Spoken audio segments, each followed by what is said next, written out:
ও হৃদয় হৃদয় সরকার, আচ্ছা আজগর সরকার আছেন, চন্দ্রা সরকার, এই চমৎকার গান গাইবেন। আমার কিন্তু খুব ইচ্ছে করছে যে আমি বসে এই গানগুলো শুনি। একটা সময় ছিল আমার হাতে অনেক সময় থাকতো, রাত জেগে গান শুনতাম, বাউল গান, কি ভালো লাগতো। অনেক আশেকান ভক্তবৃন্দের সাথে আমিও গান শুনতাম। রাত্রি যখন শেষ হতো তখন বিচ্ছেদ শুরু করতেন। সেই বিচ্ছেদের গানে ভক্তবৃন্দের চোখের পানিতে ভেসে যেত আসর। আমি যখন আসছিলাম তখন একটু বিচ্ছেদের টান শুনে ওইখানে আমি মন্তব্য করলাম, আরে কেবল তো শুরু হলো, এখনই বিচ্ছেদ কেন? আমার পাশে একজন বলে, আপনি বিচ্ছেদও বুঝেন? আমি বললাম, হ্যাঁ বুঝি, আমি তো একসময় খুব গান গাইতাম, শুনতাম। তো যাই হোক, দুটো কারণে আজকে আমার ভীষণ ভালো লাগছে। তার একটা কারণ হলো যে আমি এই আশেকান ভক্তবৃন্দের এই গানের সাথে নিজেকে খুব সম্পৃক্ত মনে করি। আর আরেকটা কারণ হলো যে আজকের এই আসরটা আমার নিজের পাড়ায়, আমার নিজের বাড়িতে এই আসরটা আমার এই জন্যে অনেক বেশি ভালো লাগছে। আমি না আসতে পারলে আমার বোধহয় খুব আক্ষেপ হতো। এই আক্ষেপটা থেকে আমি আজকে খুব রিলিফ পেলাম যে এরকম একটি চমৎকার আসর, ভক্তবৃন্দের আসর, আশেকানদের আসর আমার বাড়িতে হয়। খুব ভালো লাগছে। ভালো আছেন আপনারা? আপনারা ভালো আছেন? আপনারাও ভালো আছেন?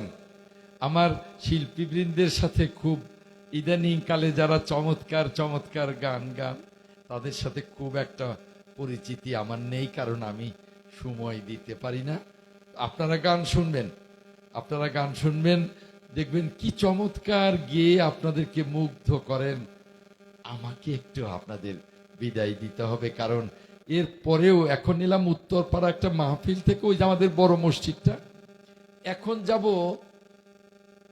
নলুয়াতে একটা অষ্টপ্রহরে। আমাকে বলেছে, আজম দাদা আপনি না আসলে বড় কষ্ট পাবো। আমি বলেছি যত রাত হোক, আমার বাড়িতে যেহেতু আসর, এই আসর শেষ করেই আমি নলুয়ায় চলে আসব। তো আপনাদের ইজাজত চাই, আমি একটু নলুয়াতে যাই। হ্যাঁ, আচ্ছা। আর একটা কথা, এসছি যখন একটু না বললে তো হয় না। আমরা তো বাসাইলের মানুষ, খুব বঞ্চিত। স্বাধীনতার পর থেকে আজ পর্যন্ত বাসাইল থেকে কোনো জনপ্রতিনিধি নির্বাচিত হয় নাই, যে কারণে বাসাইলের সেই ব্রিটিশ আমলের থানা, বাসাইলের গর্বে থেকে জন্ম নেয়া সখীপুর এখন জেলা শহরের মতো আলোকিত। বাসাইল 130 বছর আগে যা ছিল এখনো তাই। আমার বড় আকাঙ্ক্ষা বাসাইলটাকে সাজাতে। তাই আপনাদের কাছ থেকে এই প্রবীণ বয়সেও, 70 বছর বয়সেও আপনাদের কাছ থেকে যাইনি যে না, আমার শেকড় নিয়েই আমি থাকবো, আমার বাড়ি বাসাইল, আমার শেকড় নিয়েই থাকবো। এবার সামনের নির্বাচন সম্ভবত আগামী ডিসেম্বরের 6 তারিখ বা ডিসেম্বরের ভেতরেই হতে পারে। একেবারে সুনির্দিষ্ট ঘোষণা হয় নাই, আবার খুব একটা বাকিও নেই। আমরা বুঝতে পারি যে ডিসেম্বর মানে আর 11 মাস। আপনারা আমার যারা ঘরের মানুষ, আমার যারা নিজের মানুষ, আমার যারা আত্মার মানুষ, আপনারা কিন্তু সকলে ঐক্যবদ্ধ হয়ে যাবেন।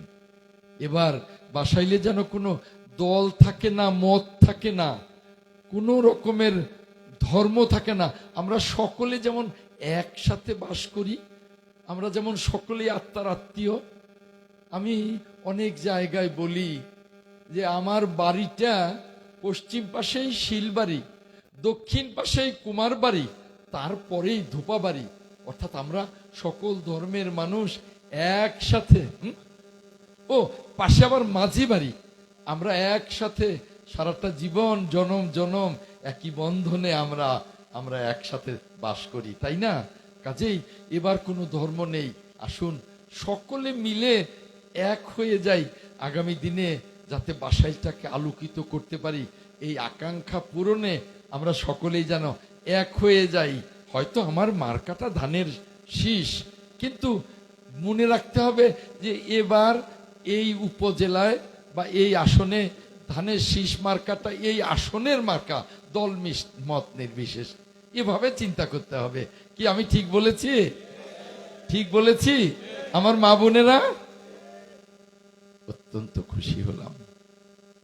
এই ভালোবাসাটা নিয়ে বেঁচে থাকতে চাই, এই ভালোবাসাটা নিয়ে বাসাইলটাকে, আপনাদের সকলের আকাঙ্ক্ষা পূরণ করে বাসাইলটাকে আলোকিত করতে চাই, বাসাইলটাকে আলোকিত করতে চাই। দেখুন, আমার আমার একজন আশেকান ভাই বলছেন এইবারই কিন্তু চান্স, তো চান্স তো মিস করতে হয় না, তাই না? চান্স মিস করতে হয় না। ওই যে ভারতীয় একজন শিল্পী গেয়েছিলেন, প্রেম একবার এসেছিল জীবনে, হ্যাঁ, দুবার না। তো কাজে এইবার যেহেতু চান্স, দ্বিতীয়বার আসে কিনা কে জানে, চান্স মিস করা যাবে না। এই চান্স কিন্তু আমার একার না, বাসাইলবাসীর চান্স, এটা বাসাইলবাসীর চান্স, এটা মিস করা যাবে না কোনোভাবে। তো কাজেই এই আহ্বান জানিয়ে আপনাদের কাছে এই দোয়া চেয়ে, সকলেই চমৎকার শিল্পীরা এসছেন, তাদের গান শুনুন। এই গান শোনার আহ্বান জানিয়ে আজকের মতো আপনাদের কাছ থেকে বিদায় নিলাম। সকলে ভালো থাকুন, সকলে ভালো থাকুন, সকলের কাছে দোয়া চাই। আসসালামু আলাইকুম, আসসালামু আলাইকুম, আসসালামু আলাইকুম, আসসালামু আলাইকুম। আমার হিন্দু ভাইয়েরা এখানে থাকলে তাদের জন্য আদাব, তাদের জন্য আদাব। আর একটা কথা বলতেই হয়,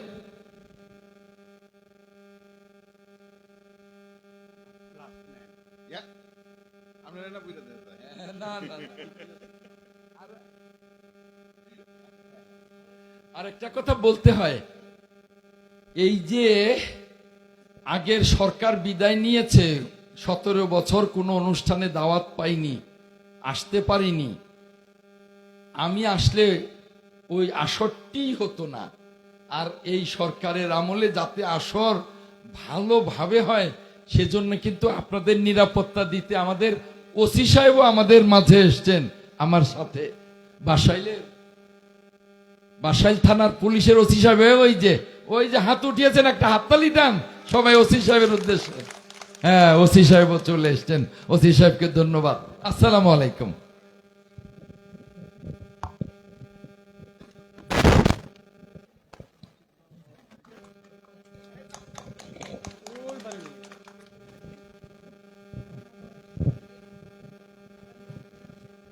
ধন্যবাদ আমাদের বাসাইল সখীপুরের নয়নমণি, এই পশ্চিম পাড়ার কৃতি সন্তান, সারা বাংলাদেশকে যে তিল তিল করে গড়ে তোলার জন্য আলোকিত মানুষ হিসেবে কাজ করে যাচ্ছেন, সেই অ্যাডভোকেট আহমেদ আজম খান অত্যন্ত সুন্দর এবং গঠনমূলক আপনাদের মাঝে কথা রেখেছেন, এবং আপনারাও সকলেই ওয়াদাবদ্ধ যে আগামী নির্বাচনে আমাদের প্রিয় নেতা অ্যাডভোকেট আহমেদ আজম খানকে ধানের শীষ প্রতীকে ভোট দিয়ে তাকে এমপি নির্বাচিত করব।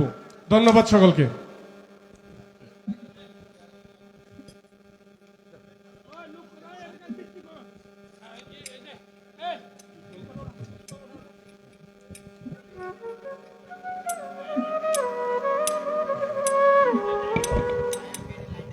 প্যাডেল লাইনে দেন, প্যাডেল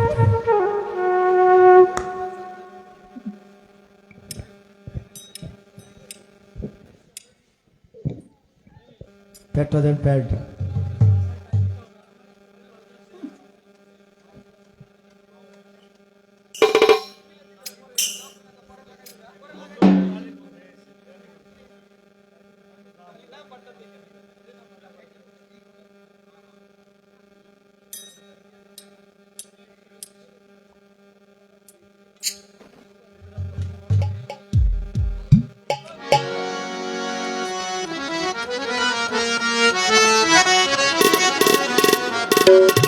মামুন ভাই